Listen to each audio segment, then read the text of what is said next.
بہت پرانے زمانے کی بات ہے۔ کسی ملک کا ایک تاجر تجارت کی غرض سے بغداد پہنچا۔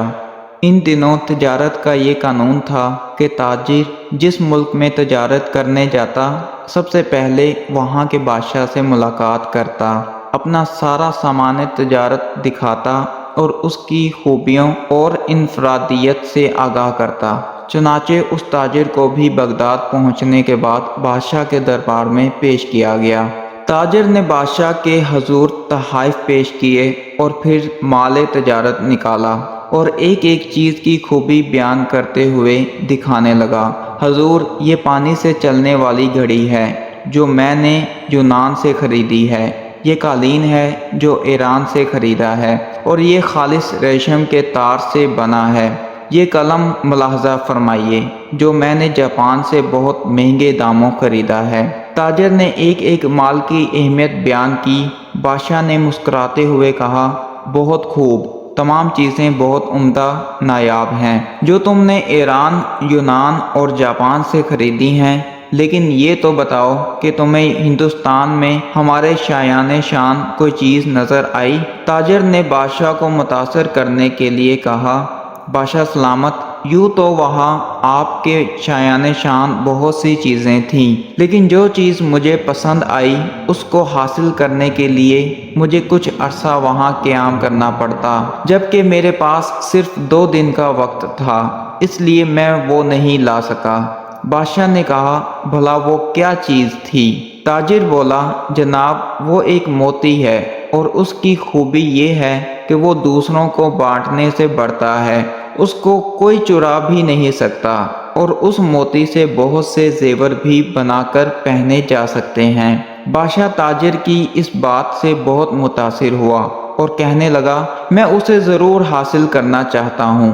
اس نے فوراً اپنے ایک خاص وزیر کو مائع سامان و سواری اس ہدایت کے ساتھ رخصت کیا کہ اب وہ موتی لے کر ہی لوٹے۔ وزیر اپنے مقصد کے لیے نکل پڑا۔ جنگلوں، سمندروں، پہاڑوں اور صحراؤں غرض کے ہر جگہ کی خاک چھان ماری، وادی وادی گھوما، ہر شخص سے اس نادر و نایاب موتی کے بارے میں پوچھا، مگر سب نے یہی کہا کہ ایسا کوئی موتی نہیں جو چوری نہ ہو سکے اور اسے بہت سے زیور بھی بن جائیں۔ لوگ اس کی بات سن کر ہنستے اور کہتے، مسافر پاگل ہو گیا ہے۔ یوں مہینوں بیت گئے۔ نا امیدی کے بعد سائے گہرے ہونے لگے، مگر بادشاہ کے سامنے ناکام لوٹنے کا خوف اس کو چین نہیں لینے دے رہا تھا۔ وزیر نے ہر ممکن کوشش کر لی کہ اسے کوئی ایسا موتی مل جائے، لیکن نہ ملا۔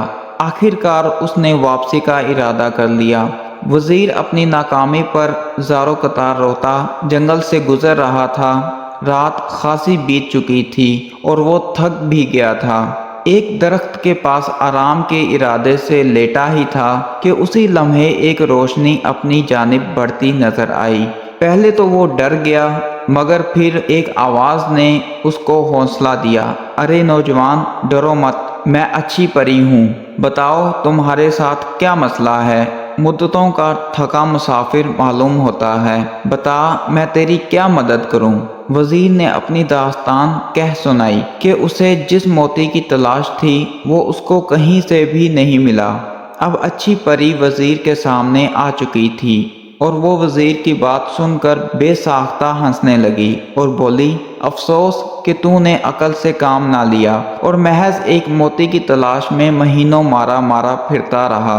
وزیر بولا، اچھی پری، میں تمہارا مطلب نہیں سمجھا۔ پری بولی، بھلے آدمی، وہ موتی دراصل علم کا موتی ہے، لیکن تو اس کی ظاہری شکل کو تلاش کرتا رہا۔ علم تو ایک ایسی شے ہے جسے ہزاروں نام دیے جا سکتے ہیں، کہیں اسے پھلدار درخت کہتے ہیں تو کبھی سورج سے تشبیہ دیتے ہیں، اور اسے سمندر بھی کہا جاتا ہے، لیکن اسے کوئی چرا نہیں سکتا، لیکن اس سے زیور بنانے والی صفت۔ وزیر نے حیرت سے پوچھا۔ پری نے مسکراتے ہوئے کہا، علم کی بہت سی صفات ہیں، تم اس موتی کی صورت کو کیوں تلاش کرتے ہو؟ یا درے خو، ہر شے کی تاثیر کا تعلق اس کے نام سے نہیں بلکہ اس کی اندرونی خوبیوں سے ہوتا ہے۔ اسی طرح علم بھی ایک نایاب موتی ہے کہ جس سے یہ حاصل ہو جائے وہ اس سے ایسے ہی سج جاتا ہے جیسے انسان زیور پہن کر سجتا ہے، اور اسے کوئی چرا نہیں سکتا، بلکہ یہ تو بانٹنے سے بڑھتا ہے، گھٹتا نہیں ہے۔